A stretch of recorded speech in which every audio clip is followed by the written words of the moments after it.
أشهد أن محمدا رسول الله.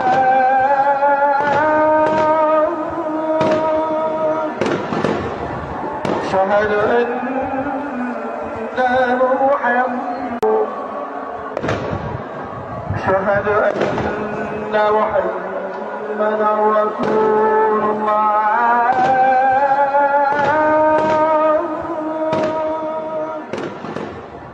أشهد أن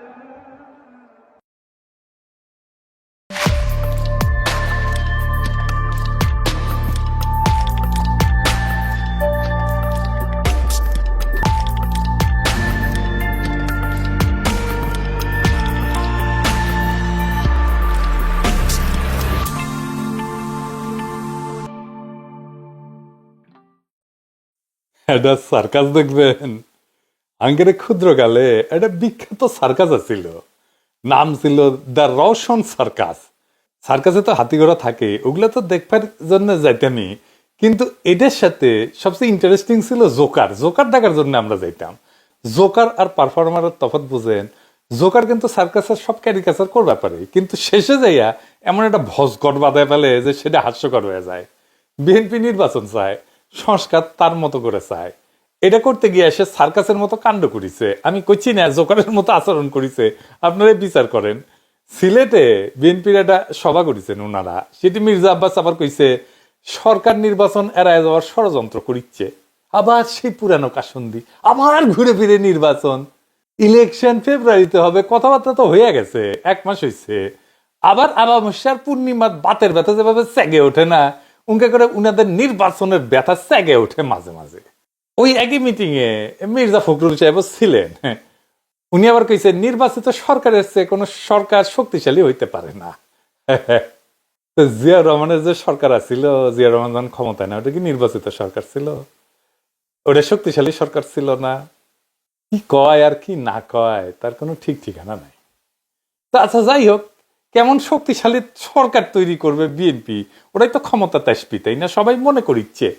আমি মনে করি কিনা সেটা বড় কথা না, অনেকেই মনে করে আর কি। তো বিএনপি কেমন শক্তিশালী সরকার তৈরি করবি, এটার একটা স্যাম্পল দেখি। হ্যাঁ, আসেন দেখি বিএনপি কেমন শক্তিশালী দল। আসেন, এডিটর সাহেব এটা দেখান।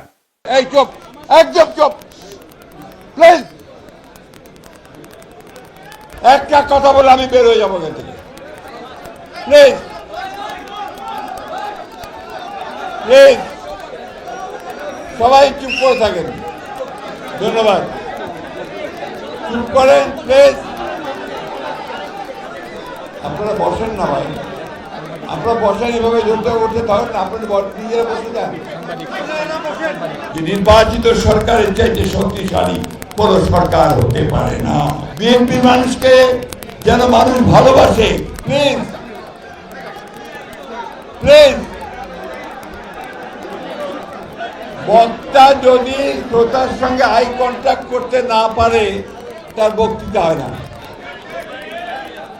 আমার কথাটা বুঝাতে পারছি? এখন দয়া করে একটু চুপ করেন।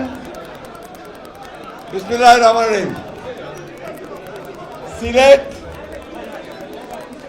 আমার পূর্ণভূমি। সিলেট যখনই আমি সুযোগ পাই, এই চুপ, একদম চুপ প্লিজ। দেখেছেন, নিজের মিটিং এর কর্মীরা কথা শুনে না, বক্তৃতাই দিবার পারে না, আর শক্তিশালী সরকার বানাবি। শখ আছে ভালোই, অনেক সময় না কুজে লোকের না শীত হয়ে শখ হয়, বুঝছাও? তো ওনারা শীত হয়ে শুবার পারবে কিনা জানি না, ভবিষ্যৎ কইতে পারবে। যাই হোক, আর একটা ইস্যু নিয়ে কথা বলি, প্রফেসর ইউনূসের সংস্কার কমিশন নিয়ে। আমি ইচ্ছা করে এগুলো নিয়ে কথা কই নাই, কারণ আগে দেখি তারা কি অশ্বডিম্ব প্রসব করে, তারপর কমু এটা ভাবিছিলাম। তো ডিম্ব তো প্রসব করা শেষ, তো এখন কওয়া যায়, তাই না? প্রফেসর ইউনূসের সরকার তো সংস্কার করার জন্য টাইম চায়। তো প্রফেসর ইউনূস স্যার যাকে দায়িত্ব দিচ্ছেন সংস্কার করার জন্য, তারা কেমন রাষ্ট্র বুঝিছেন না একটু দেখি। স্যাম্পল দেখবো একটা আজকে, এটা দেখবো আর কি, বেশি না। বেশি দিলে হার্টফল করতে পারে।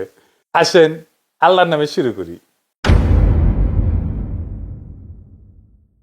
তো প্রফেসর ইউনূস স্যার তো অনেক সংস্কার কমিশন করেছিলেন, আমরা স্যার দেখলাম। আমি প্রথম দিকে অনেকগুলো ভিডিও করেছিলাম এই নিয়ে যে আসলে সংস্কার কোন লক্ষ্যে পরিচালিত করতে হবে, কোথায় কোথায় কি সংস্কার করা যায়, এগুলো নিয়ে করেছিলাম। তো ওগুলো আবার কেউ দেখে না। তো ওই যে মানে সুশীল হইলে একটু বেশি লেখাপড়া শিখলে না আমার ভিডিও আবার দেখে না, বুঝছাও। তো যাই হোক, ওদের তো দেখে নাই আর কি। অনেক বড় বড় রিপোর্ট দেখলাম জমা দিছে সবাই। তো এ পুরা কষ্ট করলে পানি পড়ে যাবে স্যার, আমি আগে কয়ে দিলাম। হ্যাঁ, কারণ কেন সংস্কার করে আমরা কি হাতি ঘোড়া করব, কি অর্জন করতে চাই, এই ধারণাটা পরিষ্কার ছিল না কারো কাছে, যাদের দিয়ে করেছেন আর কি সংস্কার কমিশন। তো আমি এভাবে কথা বলতে চাই না, বললেই যে বলবেন যে বলছে কইবে আপনি সব জানতা, যাই না বসে আছেন। আমি সব জানি না, সব জানতা খোদা তালা। তো কেউ কখনো নিজেকে সব জানতা বলে দাবি করে না, কিন্তু আমি যে কথাগুলো বলি সেগুলো তো খণ্ডাইতে হবে, তাই না? খণ্ডাইবেন না, আমলেও নেবেন না, তাইলে তো হবে না স্যার। নারী কমিশন কি কাম করিছে সেটা পাবলিক দেখিছে না স্যার? আপনারা দেখেন নাই বলেন নারী কমিশন কি কাম করিছে? তো এই যে কমিশন গুলা, এরা যে কি বুঝে আর কি প্রডিউস করে সেটা তো আপনারা দেখিছেন। আসেন আজকে আলাপ করি নির্বাচন কমিশন, সংস্কার কমিশনের আলাপ নিয়া। হ্যাঁ, ভাইবেন না অন্যরা ছাড় পাবেন। হ্যাঁ, ছাড়বো না কাউরে। হ্যাঁ, আমি যখন ধরি কচ্ছপের মতো কামড় দিয়া ধরি, বুঝাও। বাঙ্গুয়ে লিটারের জায়গাটা ভালসুন, এটা বুঝবার পারবেন আজকে। এইগুলো কিছুই বুঝে না, কিন্তু ভাবেই আমরিয়া বিশাল বড় বড় রিপোর্ট দিছে, বুঝছাও। হ্যাঁ, তো যেন আমরা কই সবাই মিলে যে যা তুই পারু, তুই লারু, তোর নানির নাম জহরা, তাই তোর তো মহড়া। হ্যাঁ, এই যে নির্বাচন কমিশন সংস্কারের সুপারিশ দিছে না। হ্যাঁ, স্যার আপনার কই, আপনি তো নিয়োগ দিছিলেন সবাই রে, কোথাও লিখিছে যে সুপারিশ কেন করিচ্ছে? এই সুপারিশের দরকার হইল কেন? এই সুপারিশ বাস্তবায়িত হইলে কি হাতি ঘোড়া বজরা পানসি হবে, আর না হইলে কি ক্ষতি হবে? কইছে কয় নাই। তো সুপারিশ কেমনে লেখা লাগে সেটাই তো বুঝে না ওরা। স্যার কাগরে দিছেন এটা? দেখেন, এটা ফর্মুলা দিছে, ফর্মুলা দিছে যে দলের প্রধান আর প্রধানমন্ত্রী আলাদা মানুষ হবে, মানে রাষ্ট্রের নির্বাহী আর দলের প্রধান আলাদা হবে। কেন হবে? কোনো ব্যাখ্যা নাই। কিন্তু তাতে কি হবে? কোনো হবে না। আর এটা সোভিয়েত ইউনিয়ন হবে, রাষ্ট্রের প্রধান হিসেবে একজন কাঠের পুতুলকে বসাবে, আর দলের প্রধান থাকবে দলের প্রধান। এ স্ট্যালিন না, এটা করতে পারে। সোভিয়েত ইউনিয়নের প্রেসিডেন্ট কিন্তু স্ট্যালিনের সময় অন্য কেউ ছিল, ওই স্ট্যালিন কলে প্রেসিডেন্ট ছিল না, এটা জানেন? স্ট্যালিন ছিল পার্টি প্রধান আর অন্য কেউ ছিল প্রেসিডেন্ট। ঠিক যেমন এই কমিশন প্রস্তাব করেছে, বুঝছাও। স্ট্যালিন ওইরকম কাঠের পুতুল একজনকে প্রেসিডেন্ট বানাইতো, তারে কেউ চিনত না, কেউ পাত্তাও দিত না, বুঝতো না। আর নিজে থাকতো জেনারেল সেক্রেটারি, পার্টির জেনারেল সেক্রেটারি। এই যে মিখাইল কালিনিন, উই ছিল প্রেসিডেন্ট 1919 সাল থেকে 1946 সাল পর্যন্ত প্রেসিডেন্ট ছিল, বুঝছাও। আসলে ওই অর্থে প্রেসিডেন্ট বলা যায় না, কিন্তু প্রেসিডেন্টের সমতুল্য পদ আর কি। যাই হোক, যেটা আমরা অন্য দেশে প্রেসিডেন্ট বলি আর কি। তারপরে নিকোলাই সোভারনিক, ওই ছিল 1946 থেকে 1953 পর্যন্ত, মানে স্ট্যালিনের মৃত্যুর আগ পর্যন্ত ওই ছিল আনুষ্ঠানিক রাষ্ট্রপ্রধান। তো স্ট্যালিনের মতো স্বৈরাচারের উত্থান কি ঠেকাতে পারছে সোভিয়েত ইউনিয়ন? এটা কইরা এই সিস্টেমই তো ছিল, পার্টি প্রধান আর রাষ্ট্রপ্রধান আলাদা থাকবে, এটাই তো সিস্টেম ছিল। তো এই হইতেছে ওদের ইতিহাস, ওটা জানেও না ইতিহাসে কি হয়েছে, কোন দেশে কি হয়েছে। এরা নাকি ব্যালেন্স অফ পাওয়ার আনবি। হ্যাঁ, এটা আধুনিক রাষ্ট্র চলে তিনটা বড় খুঁটির উপরে, বুঝছাও। এটা হচ্ছে এক্সিকিউটিভ। এক্সিকিউটিভ মানে হচ্ছে ইংরেজি যেহেতু কইছে তাহলে ঠিকই কইছে না। এক্সিকিউটিভ মানে হচ্ছে যারা দেশ চালায়, মানে সরকার। লেজিসলেটিভ মানে যারা আইন বানায়, মানে সংসদ। আর জুডিশিয়ারি মানে যারা বিচার করে, মানে আদালত। তার মানে সরকার, সংসদ, আদালত, এই তিনটা আলাদা জিনিস। এই তিনজন যদি একে অপরের ভুল ধরতে না পারে, তাহলে তারা চাইলে যা খুশি তাই করতে পারবে। আর এই জন্যই দরকার হয় সেকেন্ড ব্যালেন্স, মানে একে অন্যের উপরে নজরদারি করবে। এটাই হইতেছে সেকেন্ড ব্যালেন্স। তো সমস্যা কোথায়? সমস্যা হচ্ছে বাংলাদেশ সরকার, সংসদ, এই দুইটা একই নির্বাচনে ঠিক হয়ে যায়। বুঝছো? যে দল নির্বাচনে যেতে সে ধর সরকার চালায়, সংসদেও সে সরকার সংখ্যাগরিষ্ঠ হয়। ফলাফল হয় কি? সরকার যা খুশি তাই করতে পারে, যেমন বাজেট পাস, ট্যাক্স বসানো, আইন বানানো, কোনো বাধাই নেই কেন। কারণ সংসদও তো তাদের নিজেদের লোক দিয়ে ভর্তি।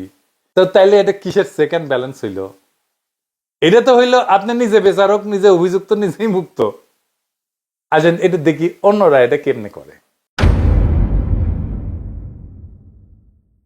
আসেন আমি যেটি থাকি ফ্রান্সের, এই ফ্রান্সের একটা এক্সাম্পল দিই। ফ্রান্সের প্রেসিডেন্ট ছিল চার্লস দ্য গল। 1958 সালে নতুন সংবিধান করলেন। উনি বললেন রাষ্ট্রপতি আলাদাভাবে নির্বাচিত হবে, সংসদ সদস্য আলাদা নির্বাচিত হবে, দুইজনের ক্ষমতা আলাদা, হিসাবও আলাদা। ফলে একে অন্যকে সেকেন্ড ব্যালেন্স করতে পারে, কেউ কাউকে পুরোপুরি নিয়ন্ত্রণ করতে পারে না। ফ্রান্সের আগের সিস্টেম করলে আমাদের মতো ছিল, বুঝছাও, কেমন কাম করতো না, ডিসফাংশনাল ছিল। এটা দল সবকিছু কন্ট্রোল করে ফেলতো আর দেশ অচল হয়ে যেত। চার্লস দ্য গল সেটা ভেঙে দিছিলেন। আমেরিকার এক্সাম্পল দেখেন, প্রেসিডেন্ট আলাদা নির্বাচিত হয়, সংসদের 2 কক্ষ, সিনেট আর হাউস, তাও আলাদা ভোটে।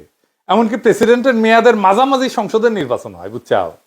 মানে প্রেসিডেন্ট আর সংসদ কেউ কারো চাকর না, একজন আর একজনকে নিয়ন্ত্রণ করে। আর বাংলাদেশের এক্সাম্পল দেখেন, একবার ভোট হইলে সংসদও হয়, সরকারও হয়, সরকারের ইচ্ছাতে সংসদ চলে। তাহলে সংসদ আর আলাদা কি? এটা তো তাহলে সরকার একটা জি হুজুর অফিস, তাই হয়েছে। তাই বাংলাদেশের সরকার যা চায় তাই হয়। যেই দেশে একটা ভোটে সরকার ঠিক হয়ে যায়, একটা ভোটে সব ঠিক হয়ে যায়, সেখানে কোনো বালসালের সেকেন্ড ব্যালেন্স হবে না। এগুলো বুয়া কথা, বুঝেই না কেমনে সেকেন্ড ব্যালেন্স করতে হবে। এরা একটা আইডিয়া দিছে, উচ্চ কক্ষ। এটা বিএনপিও করে চায়। বিএনপির 31 দফা স্পষ্ট লেখা আছে, উচ্চ কক্ষতে থাকবে এলিটেরা, মানে সাংবাদিক থাকবে, সাহিত্যিক থাকবে, ডাক্তার থাকবে, ইঞ্জিনিয়ার থাকবে, প্রফেসর থাকবে এরা। তো এটা ইংল্যান্ডে আছে, তারেক রহমান দেখিছে এটা, ইংল্যান্ডে উনি থাকেন, তাই এটা আনাই লিখবি। দেখবেন আছে প্রস্তাবে ইংল্যান্ডের NHS এর মতো করে স্বাস্থ্য ব্যবস্থা করবি ওরা। তো দেখিছে এটা করাই লিখবি। হ্যাঁ, বুঝছাও, টিনেজার পোলাপান আছে না, ওরা ডাক্তার দেখলে কয় এটা মুই হোম, ইঞ্জিনিয়ার দেখলে কয় এটাও মুই হোম, আর সিনেমার নায়ক দেখলে কয় এটা মুখ হবাই হবে। তা বিএনপি যেটা দেখিছে সেটা তাকে হবাই হবে, বুঝছাও। আসেন আমরা দেখি উচ্চ কক্ষ কেমন ভালসুনের মতো একটা বালসাল আইডিয়া দেখি। আসেন,